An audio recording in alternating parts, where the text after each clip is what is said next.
함께 보실 말씀은 누가복음 15장 20절에서 24절까지의 말씀입니다.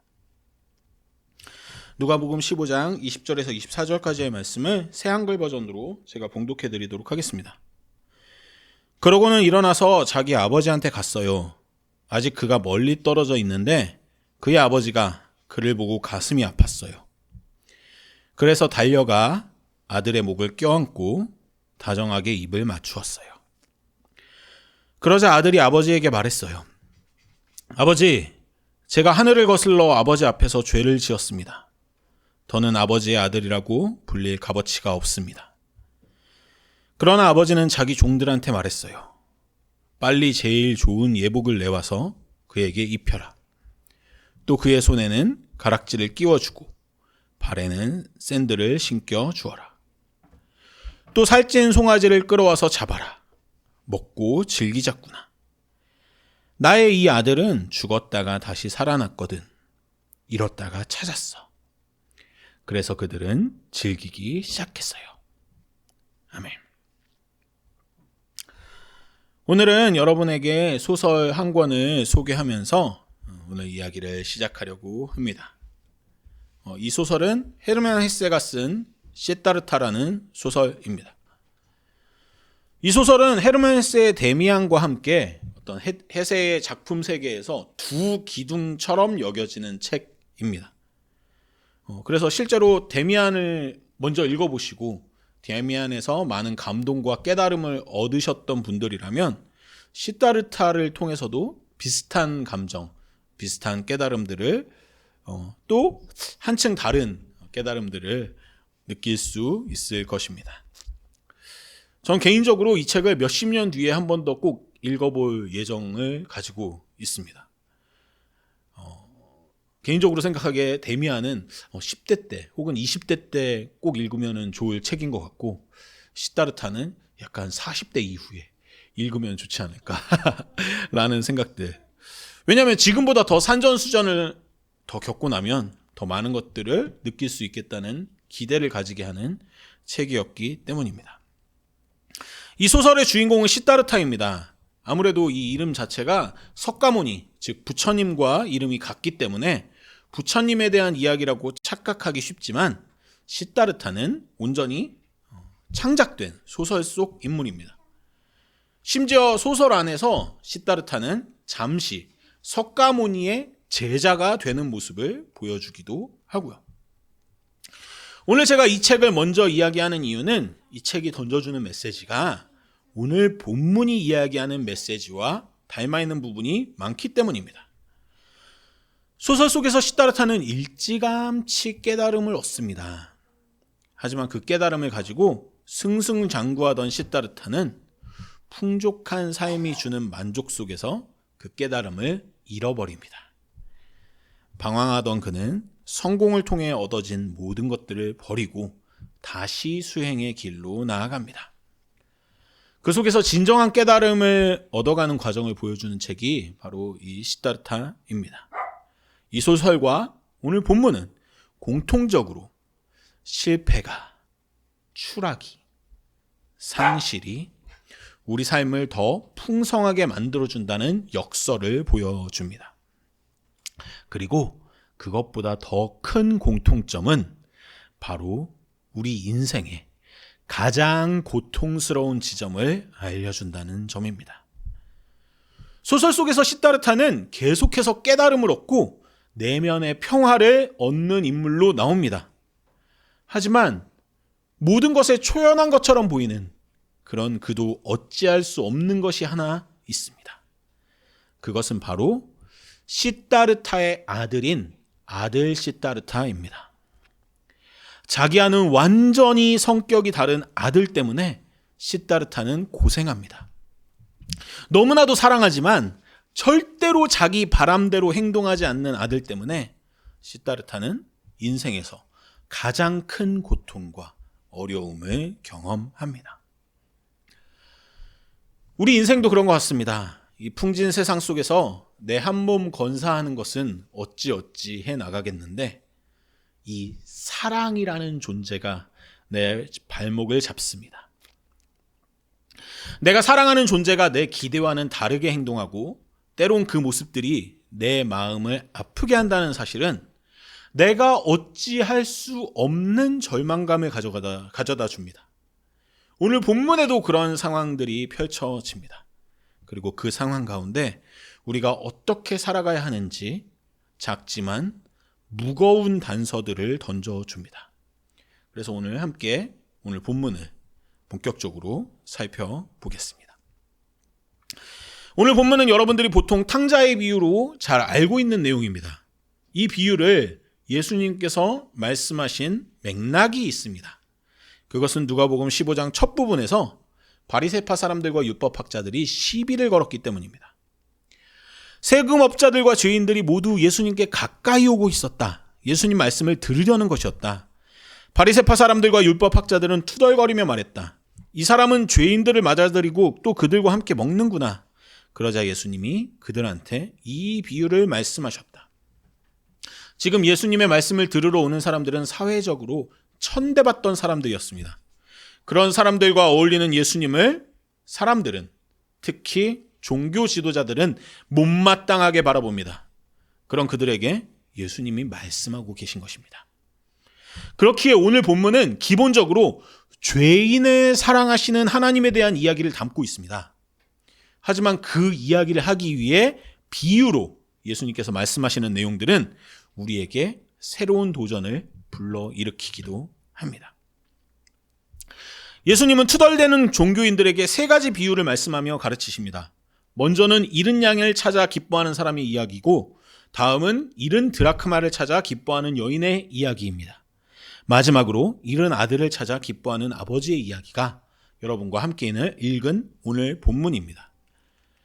이 이야기들을 살펴보면 예수님께서 의도적으로 점층적인 구조를 선택하고 있다는 것을 알 수 있습니다. 처음 이야기에서는 100마리의 양 중에 71마리를 찾아 나서는 사람의 이야기를 볼 수 있고, 그 다음 이야기에는 10개의 동전 중에서 1개의 동전을 찾으려고 노력하는 여인의 이야기를 볼 수 있습니다. 마지막 이야기는 두 아들 중 하나입니다.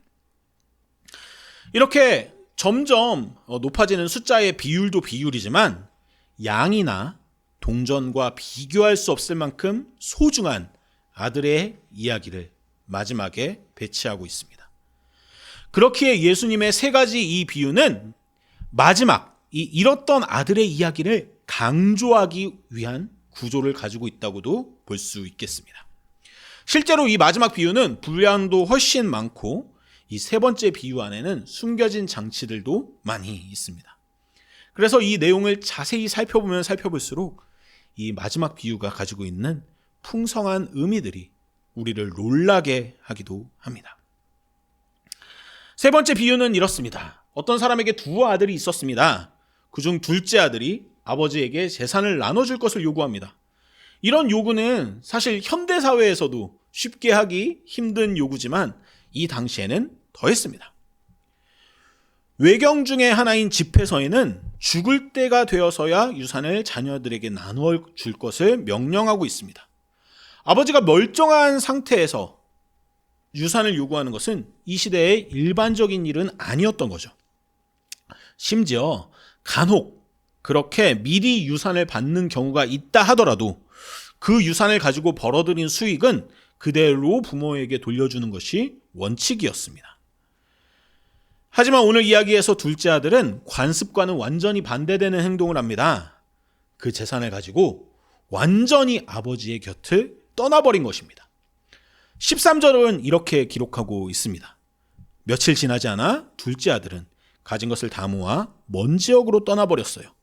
거기서 그는 흥청망청 살면서 자기에게 있는 모든 것을 날려버렸어요. 여기서 나오는 먼 지역은 거리만을 이야기하는 것은 아닙니다. 다른 나라로, 아버지가 있는 곳과는 다른 나라로 떠났다는 의미를 담고 있습니다.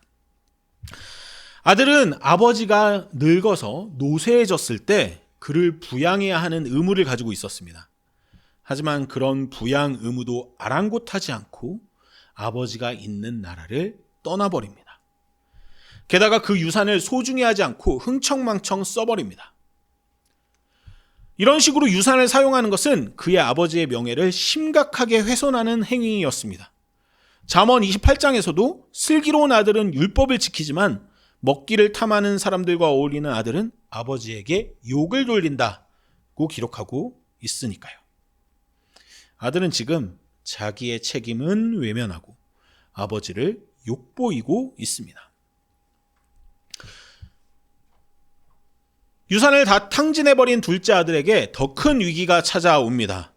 아들이 있는 지역에 큰 기근이 생겨난 것입니다. 아들은 먹을 것이 없어서 고생하다가 어떤 사람 밑에서 돼지치는 일을 하게 됩니다.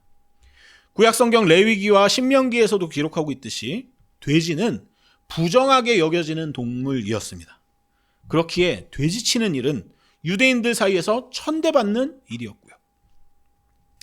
하지만 지금 아들은 이것저것 가릴 처지가 아닙니다. 심지어 그 돼지가 먹는 쥐엄나무 열매를 먹고 싶어 하기까지 합니다.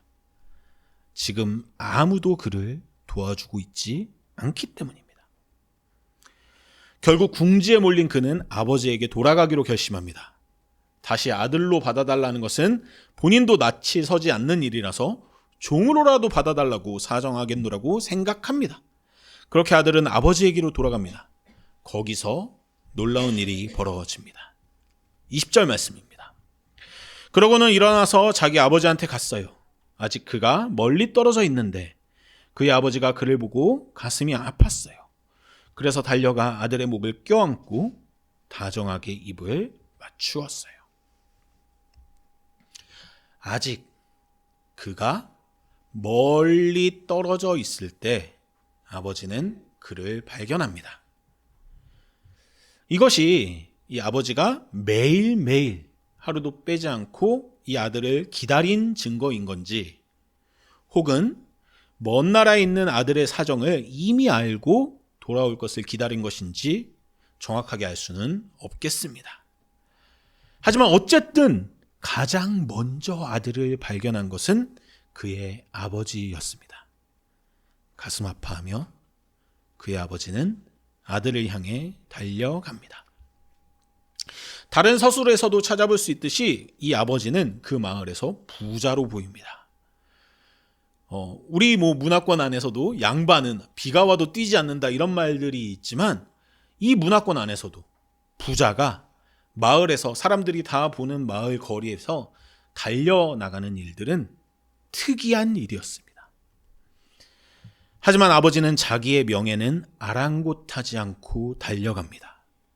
아들을 껴안습니다. 그리고 이 문화권 안에서는 보통 용서의 의미를 가지고 있는 입맞춤을 합니다. 오늘 이야기에 나오는 둘째 아들은 완벽하게 실패한 존재입니다. 아버지와 가족에 대한 책임을 완전히 저버린 관계적으로 실패한 존재입니다. 사회적으로도 경제적으로도 유산을 탕진하고 완전히 밑바닥으로 떨어지는 실패를 경험한 존재입니다. 율법적으로, 종교적으로도 부정한 돼지를 치면서 부정해진 존재가 되었습니다. 관계적으로, 사회적으로, 종교적으로 완벽하게 실패해버린 아들을 아버지는 아무것도 묻지 않고 받아들입니다. 심지어 그에게 좋은 옷과 장신구를 채우고 잔치를 벌이기까지 합니다. 예수님은 오늘 이야기를 통해서 죄인들을 바라보시는 하나님의 마음을 표현합니다. 바리새인들이 보기에 세리와 죄인들은 그저 부정하고 멀리해야 할 존재들이지만, 예수님이 보시기에 그들은 사랑스러운 존재들입니다. 함께하기에 충분한 존재이며 그들과 함께하는 것을 기뻐하며 잔치를 벌여야 하는 존재입니다. 예수님은 오늘 그 이야기를 하고 계십니다. 관계적, 사회적, 종교적 실패를 경험한 이들이 겸손하게 예수님을 찾을 때 그들에게는 더 큰 평안과 깨달음이 주어지게 될 것입니다. 내가 온전한 자라고 고개를 꼿꼿이 쳐들고 예수님의 행위를 지적하는 자들에게는 결코 얻어질 수 없는 깨달음과 평안이죠.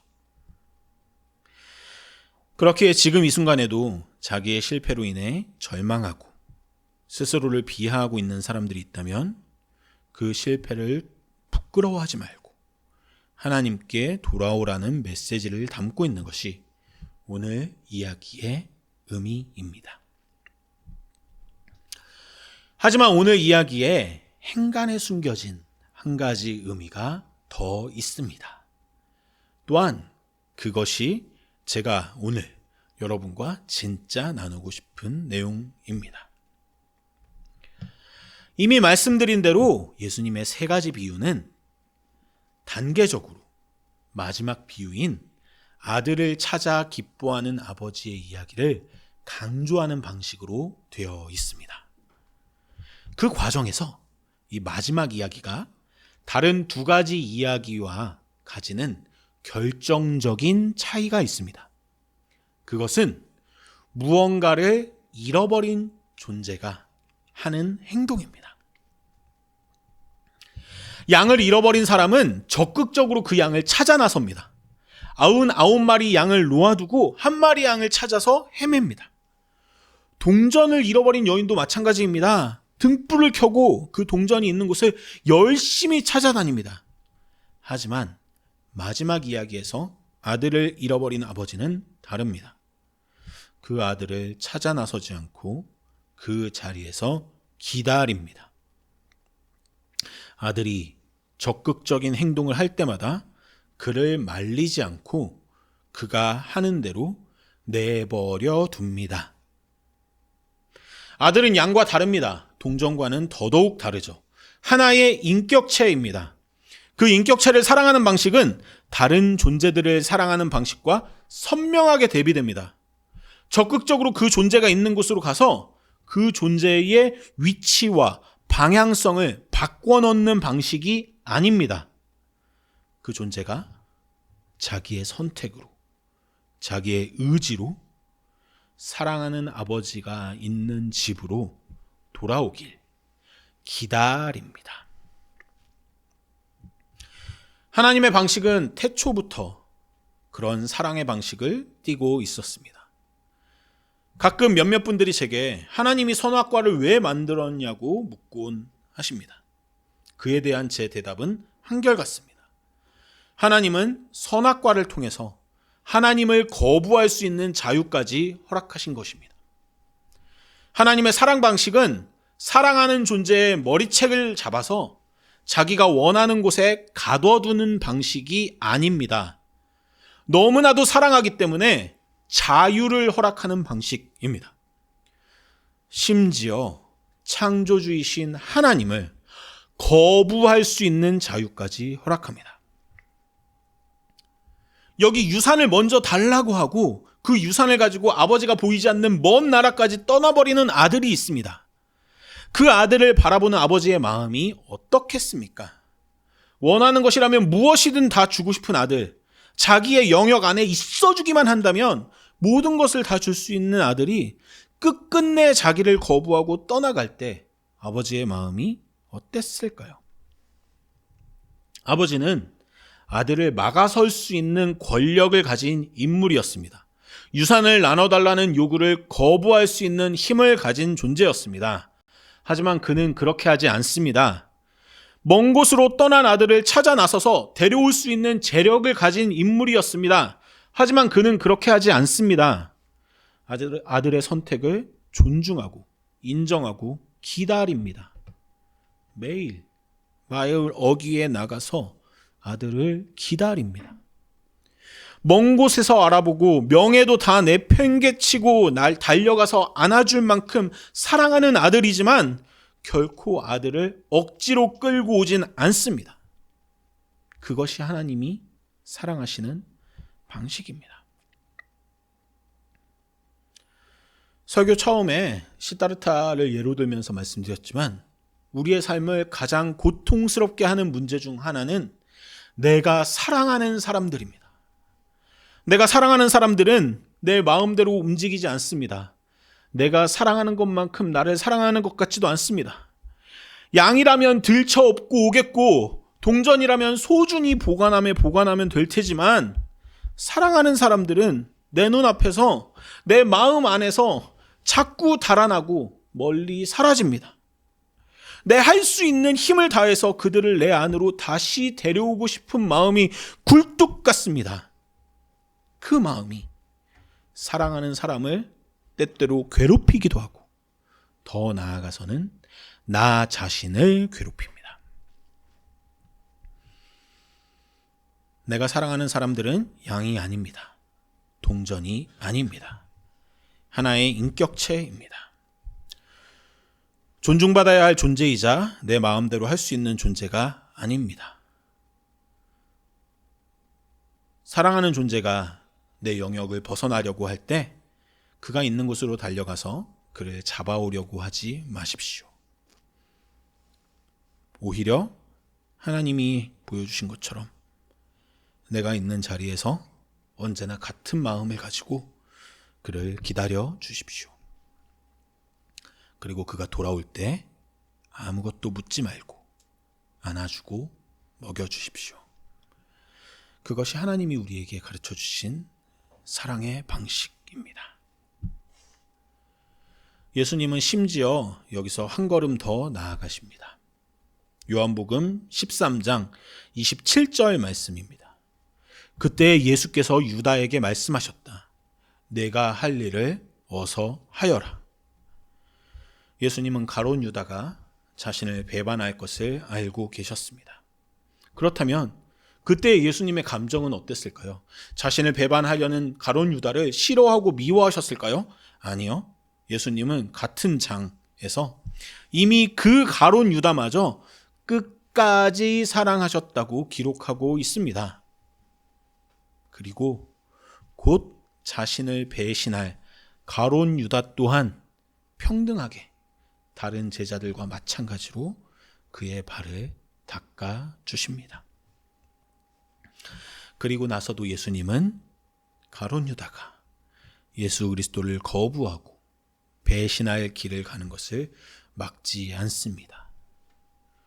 오히려 그가 자기가 하고 싶은 일을 할 수 있도록 독려하기까지 합니다. 이것이 하나님의 방식입니다. 우리가 우리 마음대로 우리 삶을 살아갈 때 하나님은 우리 머리끄댕이를 잡아서 돌려놓지 않으십니다. 그저 그 자리에서 기다리십니다. 언제들 입힐 옷과 먹일 음식을 준비해 놓고 기다리십니다. 마음을 돌려서 돌아온 여러분들에게 하나님은 아무것도 요구하지 않으시고 그저 하나님의 사랑을 온전히 베풀어 주실 것입니다. 그것이 하나님의 사랑 방식입니다. 우리 삶을 고통스럽게 만드는 내 사랑하는 사람들을 생각해 봅니다. 가족은, 배우자는, 내 자녀들은 내 마음대로 움직이지 않을 것입니다. 나를 실망시키고 나를 떠나가고 심지어 나를 배신하기까지 할 것입니다.